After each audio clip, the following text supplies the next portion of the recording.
When a loved one dies, the tears aren't just from the burial, it's from what happens after.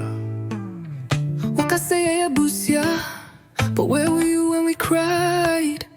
Wakasaya Bako, yet you fight over coffin, land and pride. We held his hand till the end, you held his will like it's yours to bend. You call it culture, but it's pain in disguise. And see who really loves and who just lies. Abusuab3nni, Abusuab3nni, we mourn with truth, you war with greed. We carry pain, you carry need. Abusuab3nni. Okay, so if there are in-laws involved, are there some expectations when it comes to them? Do they have some traditions or some rights they are also made to perform? The laws. Basically, either your wife or your husband has lost your father, and you're supposed to give moral and financial support, and your family people also come into support. So you have to cook. So they can also do some of that this year. And then the funeral day, the other things that they come and show there, I mean, they can always add some. But the expectation is to support your wife or your husband to organize the father or the mother's funeral pretty, well. So at times, when it comes to cooking, you have to organize this, the caterer, we're going to get the food from it. We're going to get somebody to come and do the cooking in the village. We're going to cook it and bring them to the village and share. So your wife takes care of all those ones with his friends. Of course, if you've got some close in-laws, sister-in-laws and other things there, you want to get and get some things, this and that.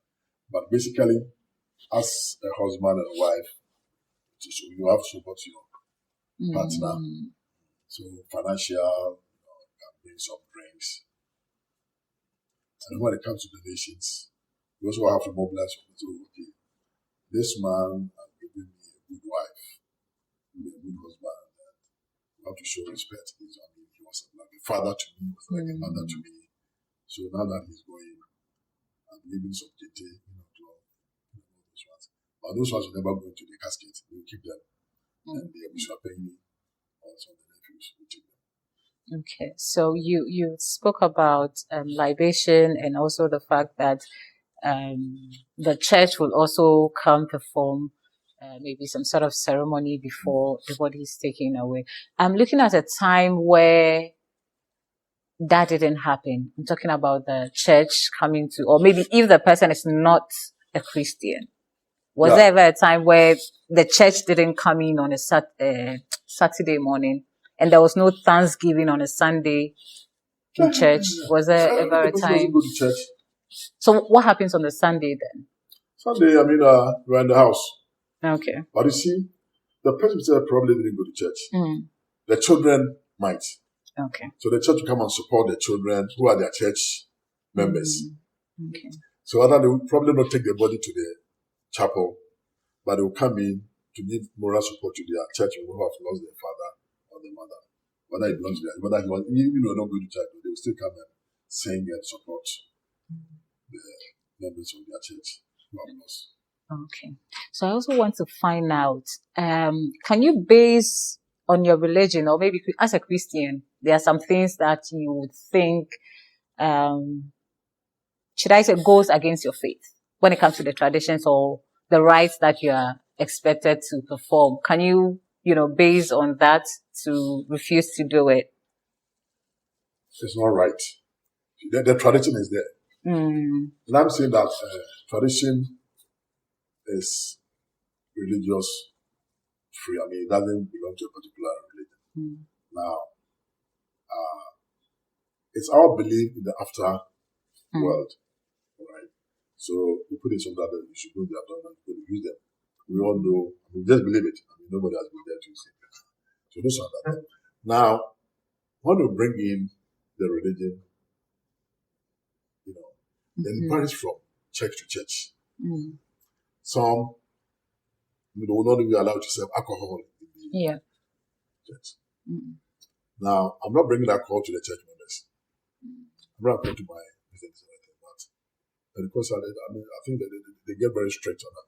But I think at the back of that background, their mind is to cut down the costs of the funeral. But if the family doesn't say yes, you can't say what you're going to do that. You have to pay for the rights. Okay. So let's look at what you are supposed to do because of the trauma you are going through, because you've lost someone very close to you. And then, like I'm saying, there are times that you'd have to go and bath the body. You're already traumatized from what you're experiencing. Can you refuse to do it, and can they still go ahead or pay someone to do it? Is it allowed? No. I mean, the bathing the body, for example. Physically, it's no bathing. Okay. Like when my big father, died, that were quite.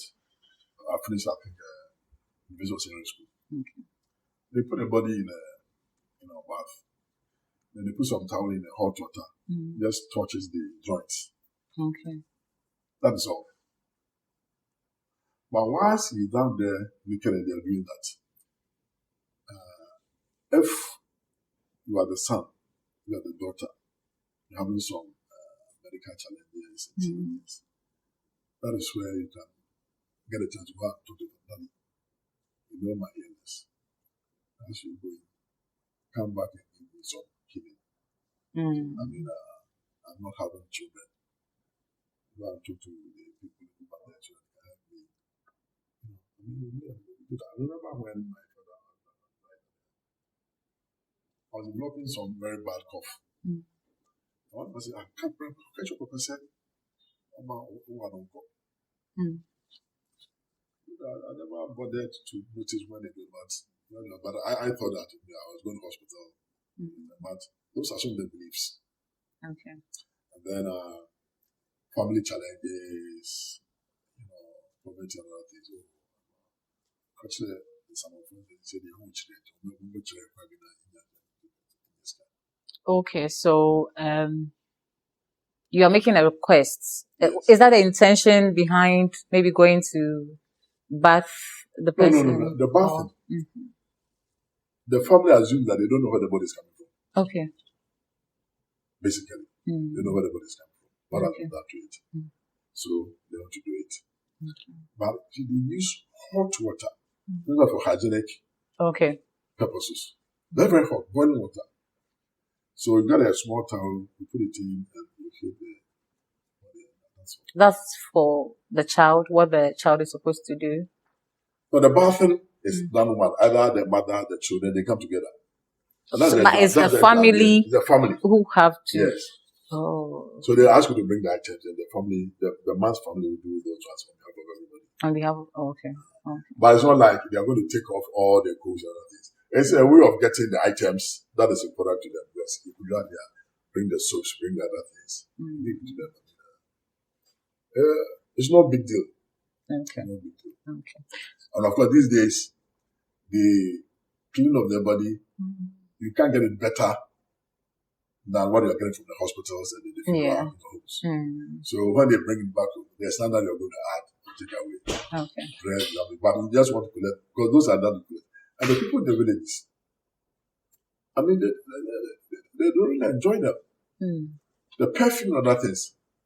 I mean, my distant sister in the village probably not be able to buy a perfume. So all these things, when you share them, you share them.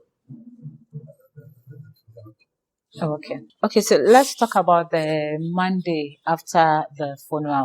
What was the intention behind that, and what happens during that family? Basically, is to give a full report on the funeral. I mean, so much money would have been spent, and donation would have been received on the Saturday and Sunday. So, what was the total? How much money did you spend? And probably the children would have gone to say, this is what they want to take up all the expenses. Okay. Now, when we meet on Monday, you give us a full report. Okay, we spent so much, monetary fees, caskets, days, feeding, drinks, everything. total cost, 1 million cedis. Now, donations, we should donate so much donations. Now, in the account, you don't organize a funeral and make profits. So even if you get more revenue, more income than the expenses, you still have to cover that as, you're package ready. Okay.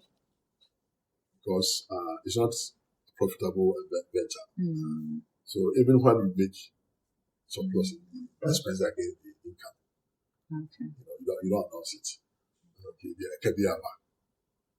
So everybody can go. Okay. But if there's a car, more expensive than the revenues, then who is responsible? That is why the family says you don't want to take charge. Because if after the funeral there's something outstanding, they are supposed to take care of it. Okay. But now that the children are wanting to come in stronger, want to do everything for their father, for their mother, we support them. So at the end of the day, how did we go? Okay, we spent 5 million cedis. We made revenue of 4 million cedis. There's a 1 million cedis negative. Okay. We take that one. We're not going to bother the family. Otherwise, that money is shared among the siblings and other relatives, so that everybody's going to declare that day. Because after the Monday, you should not be owing anybody from your funeral. So if we sit down, so normally, in fact, Sunday evening, the team, the funeral committee will look at them, count all their money, do all the calculations, look at all the expenses like this. And then they report to the family. We spent so much, we made so much revenue. There was no, so everybody's free. We thank them. We spent so much, we got done, but so there's this difference. The difference, then the children say, okay, this is our father, so we are not going to bother the family with the extra expenses. We take it upon ourselves. If you have a big uncle, other resource, uncle of your father or your mother, so okay, I'll take up all the expenses. Okay. And then the children are free. And again, it's a relationship. So I don't know, once you are alive, it's for us to help improve between our children and our family. It's very important.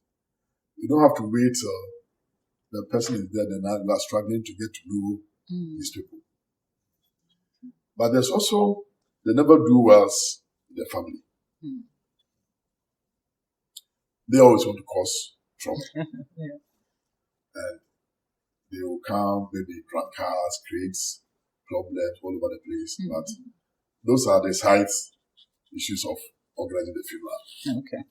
But otherwise, other the children, if you have asked, and that's what I said, once you have the rapport, you don't tell the relative that, okay, if they want to give it, you're going to organize the group, and when you come and report to them. It's okay, no problem. Now, at that stage, you do it, and if there's any expenses over the revenue, then you take it yourself. Okay. If there's more revenue than, okay, you have a choice. Donate it to the family, the village. Is there a pet producer you was interested in? Maybe support some medication, scholarship, and other things. And a lot of people have done so much, especially for the churches. Okay, I'm buying ceiling fans in memory of my father, my mother, my auntie who died. I'm replacing the pews. We're doing some painting in the church. We do all those ones. I remember when I lost my mother, I said, okay, that year, the common entrance, the best girl, the common entrance, me and my brother, my siblings were going to take care of that person's education. Okay. And we got this girl, not a very good idea, but we went to get the St. Monica's at one point. And we saw it through there when we finished that. So those ones also do happen. Okay. So where I come from, it is during that meeting on Monday that you are given a new, should I say, father or mother, depending on who you have lost. Yeah. Does it happen? Does it happen in It still the happens. Ashanti culture as well. Yeah, it still happens. And somebody else have to take the place of your father or your mother. Other, if there's a younger, brother there, you do it. If there's no brother, maybe a nephew, we have to take your hand. And then he's taking charge. He becomes your father. You relate to him like you related to your father. You communicate with the way you communicate. You become friends. And that's your link to the family. Okay. Because it's becoming clear that we need our sons to help run our families. Because, not that our children. Well, I mean, you develop your children so well, and you want some of that knowledge, wealth to go back to your family. So, even now, I support a lot of kids in my family. They've extended, grandsons and all these like this. And I encourage my children to have a nephew who now is helping me to take off some of these granddaughters and grandsons. So they will, and that's for the family to do. They will elect the person. Oh, this is your father, this is your wife, your new husband. And that's just for publicity. And you're supposed to be supporting you. Normally, the mourning period, traditionally, is supposed to be 1 year. But now, people are realizing, what is it that we have like the whole year? So, and it came down to about 6 months, not 3 months now. The Catholic Church is saying that widow rights should end after the funeral. And so they do a lot of things, just free. And has the family accepted that? No, if you're in the village, you can't do, you have to do it at least 3 to 6 months. Being black, which will time. After that, but the tradition is supposed to be 1 year. Meaning that 1 year, if you want to marry again, you can't. But people are realizing that we're not so hard on the men the way we're on the women. So that femininity also started coming in. I think we are relaxing a little bit. And, there have been some few instances where the sisters have married their brothers and wives. Some very privileged, but we don't understand that. There have been some few instances. That is your wife, you have to take care of it. Basically, I was going to give you the next 6 months after the widowhood rights are over. So a little bit of chop money. These are the children that has to go to school. You have to take care of them. So when you're given maybe another father, because we're talking about masculine, but given another father in the family, and unfortunately the person passes after some time, are you supposed to do the same as you did for your own? Yes, as you do. Whether or not there was any sort of relationship with the person after that, because sometimes I feel it's just symbolic. This is your father, but then there's no relationship after it is said at the family gathering. But then if the way you buried your father, you have to go and do the same thing. And at times, you might be lucky, his own children be pretty well to do. Then there's not too much headache on your side. But if the children are not at your level, then you would have to. Then you have to support, them fully into also. Yes. This is as a product of the family. Maybe you don't know, this is a product of the family. The genes, the wisdom, that has made you what you are. So you give something back to them. So let's look at the aftermath after the funeral, after you've buried the person. Let's talk about properties. Now we are preaching wills. We are educating people to do their wills and share their assets the way they would want to before they pass on. Is there any culture or tradition when it comes to that, like how the person's property is managed, regardless of whether there was a will or not? Now, in the olden days, the main provider people had wealth was farms. So there's a family land. So if your father worked on the family land, then you cannot give that one away to the children. Yes. So that family land is still the family land. And you try to use that one to support others. Now, if your father made farms outside the family lands, then you can give those ones out to the children. Okay. All right. Other parts of food. My own father was a typical family person. But I knew that all the wives, he tried to make farms for them in their own towns or go and buy land somewhere else outside the family land and then do a farm, for the wife and the children. Okay. So the family lands belong to the family. But if you're a boy, you also have your family, family lands over there. Yeah. So that will not. But if your father wanted to bequeath anything to you outside the family land, that they don't have any problem. Okay. But once you put out a house on the family land, you cannot give that one to your children. Okay. So in my hometown, I have a house, that was the land our father bought for our mother. Okay. Even though I built that house, when I die, it cannot go to my children. It can go to my nephews and other brothers, nephews and nieces. Okay. So if I want my children to have interest in it, I'll try to do another house. So that is my children's house. Okay. That's not from I'm not even doing the family, not buying that so many do. That's my children. We also feel happy going back to your hometown to be part of the family. Okay, so we have had instances on this show where people talk about the fact that after the loss of maybe their father or their mother, the family tries to lay claim to their properties.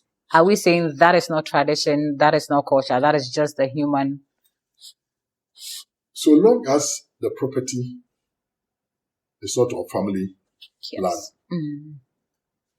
then you can do whatever you want with it. So the family has no claim to these. But if it's on family land, the family has it.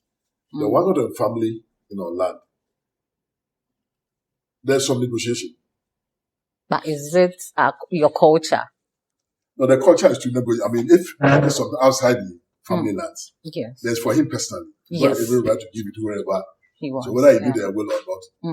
And we always use the word of the mouth. Oh, he told me that his farm in this town belongs to the wife. This one belongs to the children. This one belongs to his nephews and nieces. So those ones were there. You can always share properties. But mostly, once you are alive, you are better off doing the sharing than when you die. So, if you wanted to do it, you would have done it whilst he was alive. Okay. So once he's dead, everything belongs to the family. Okay. And unfortunately, at times, your wife would have even helped you to do a property in your village. It will not be recognized once it's done on the family land. So you have to be a little bit diplomatic. If in my particular case, my wife's hometown and my hometown are pretty close. Okay. So they can comfortably stay in my family. Walk to their town, maybe 1 hour you are there. You are driving within 10 minutes. So outside my family house, I'm thinking about they should have a place. They should have a place for them. Okay. Okay. Do you think we are losing our culture and traditions because of religion, because of urbanization, because of migration? Are we losing our culture? If we are losing, it's because we are not educating our children well. Okay. Because, you see, this maternal thing that we're talking about, the point is that everybody has a mother. But as I said, if you have a responsible father, or there's no fidelity in the relationship, you must look, as for this child, it's not mine. Maybe the man is fair colored, they go and bring some the black colored boy. Along the line, there were issues. He said, look, as for this one, So the family is the family.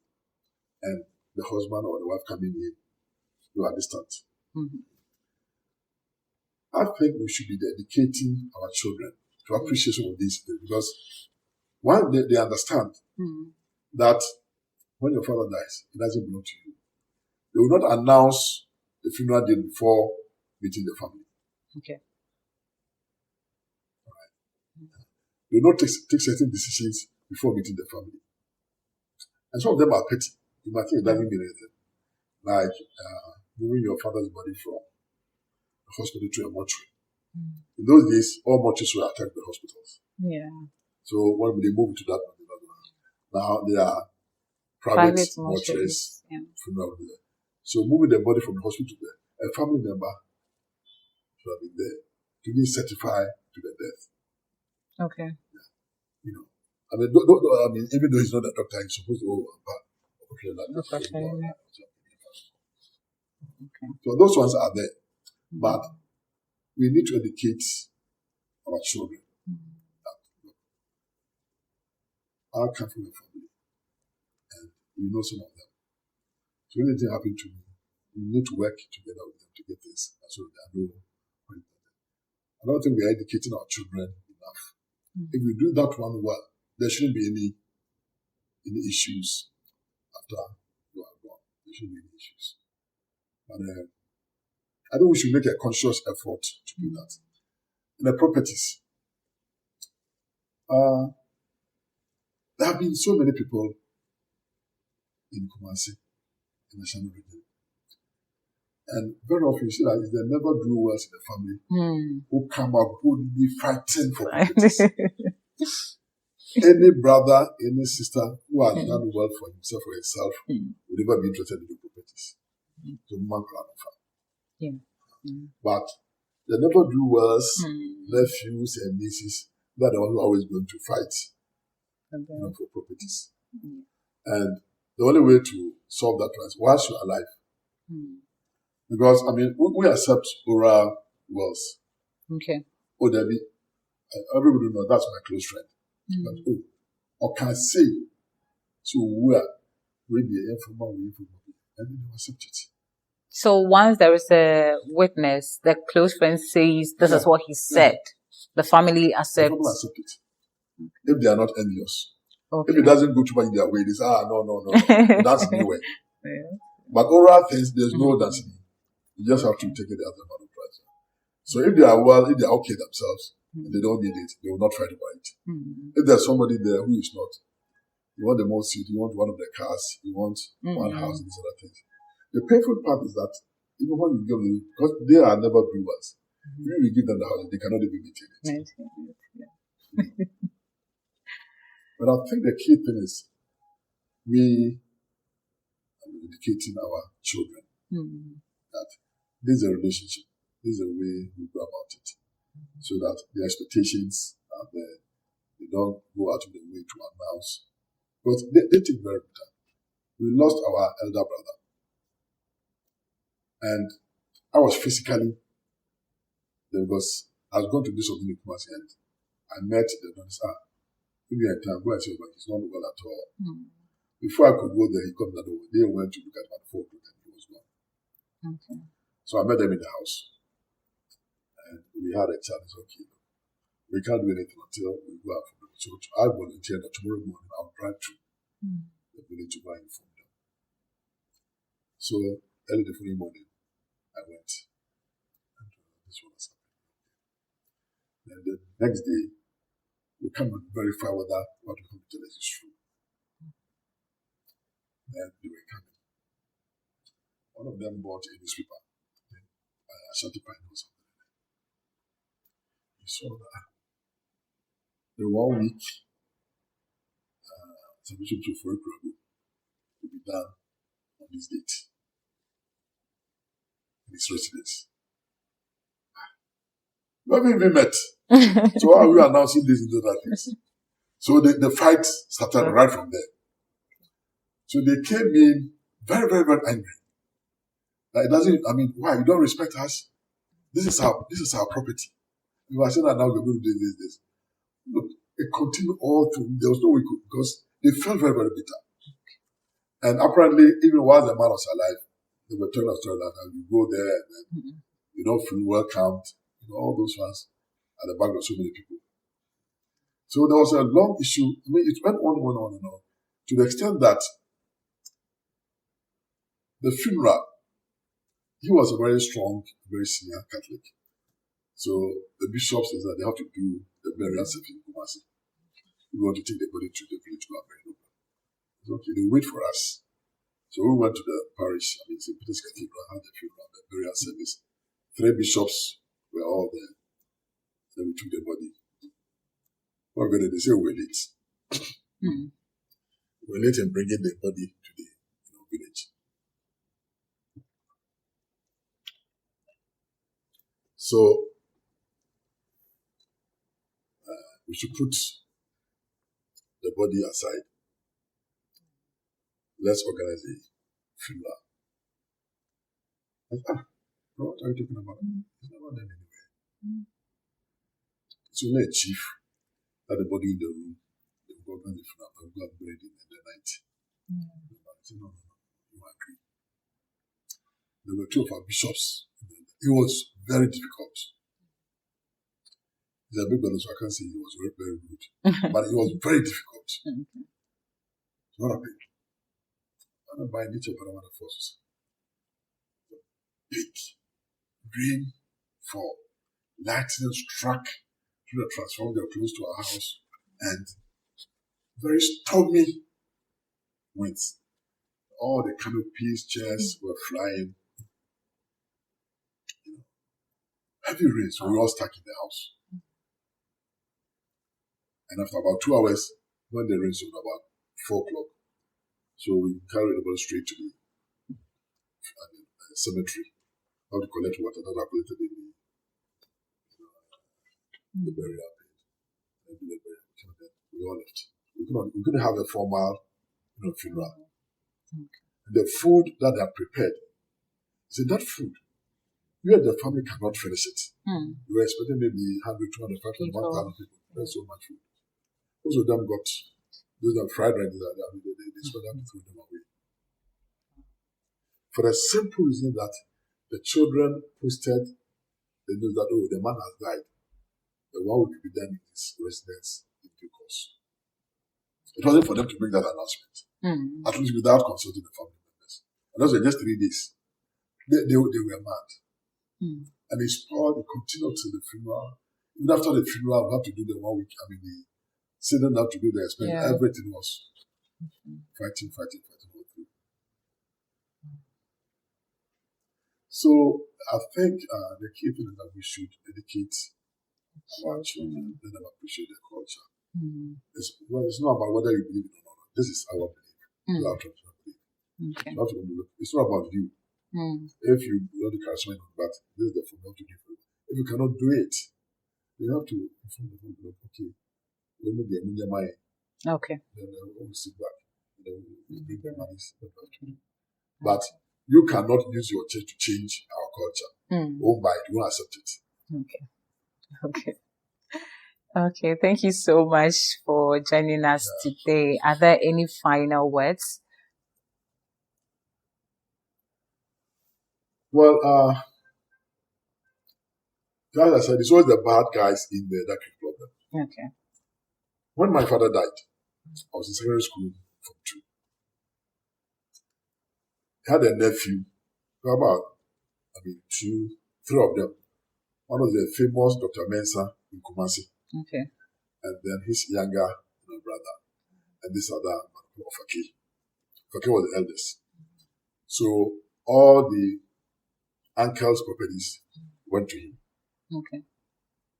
Fortunately, he himself was a very successful cocoa farmer, his own way.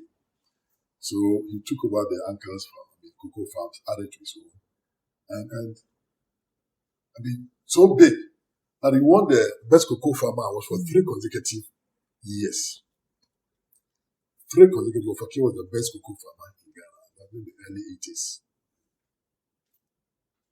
Now, after he buried our father, on the Saturday they had a funeral, they recalled us to his room.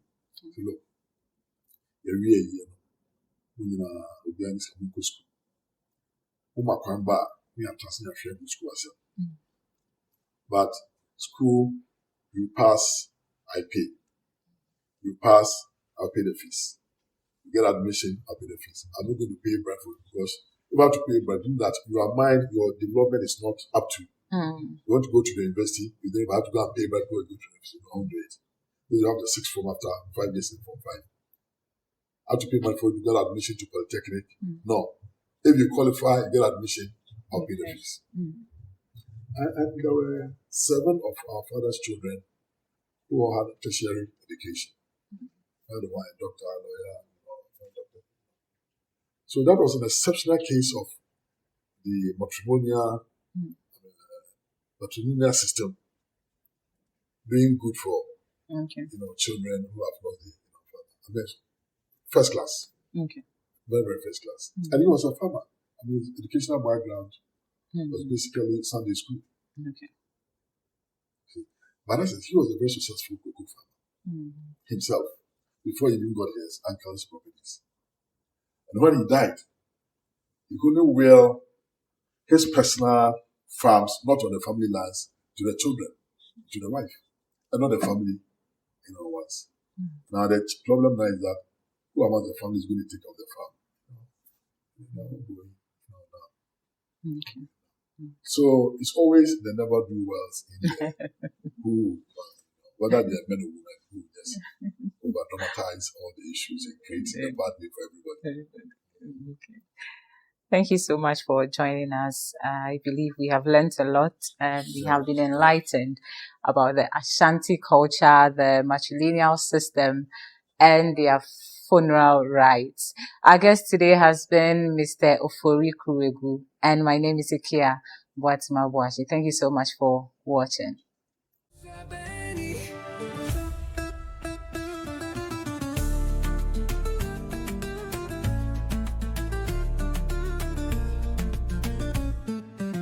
You came dressed in black, but your heart wore gold.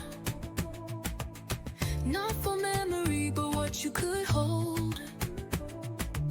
You spoke loud at the funeral rites, but we stayed silent through the sleepless nights. You read the tribute, we paid the price, now you come to claim the slice.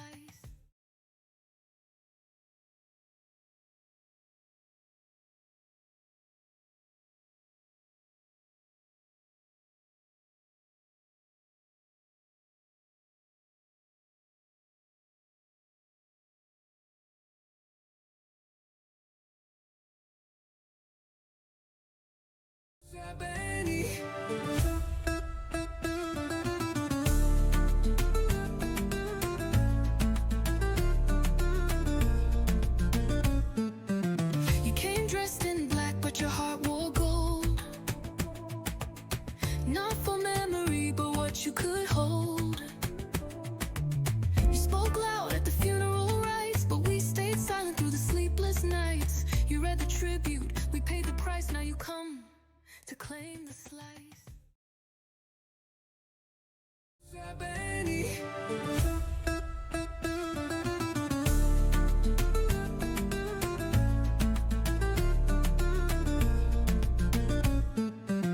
You came dressed in black, but your heart wore gold.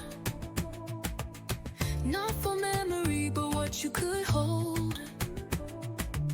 You spoke loud at the funeral rites, but we stayed silent through the sleepless nights. You read the tribute, we paid the price, now you come to claim the